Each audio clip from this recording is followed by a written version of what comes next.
सर्वप्रथम आपणा सर्वांना शिवजयंतीच्या हार्दिक शुभेच्छा.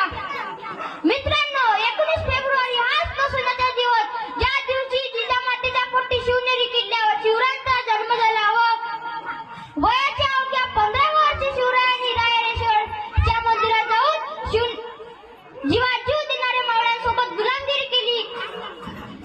मित्रांनो, स्वराज्य स्थापन करणे काही सोपी गोष्ट नव्हती. त्यावेळी सर्वत्र गुलामगिरी होती आणि समोर भल्लाट शत्रू होते.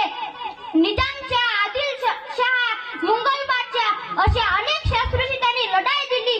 बाजीप्रभू देशपांडे, तानाजी मालुसरे आणि मुरारबाजी देशपांडे अशा अनेक पावड्यांनी आपल्या राजांचा शिवबांचा साथ दिली आणि अशा असंख्य अशा हिंदी स्वराज्याची स्थापना केली. हिंदी स्वराज्य स्थापन करण्याची संकल्पना त्यांच्या रक्तात रुजली होती. मग राजे आयुष्यभर स्वराज्य स्थापनेचा पताका फडकावत सुलतानशाही, मुघल अशा क्रूर सत्तेला त्याने गाडून टाकले. स्वराज्याचे तोरण त्यांनी उभारले. अफजलखानाचा वध, शास्त्रीखानाची फजिती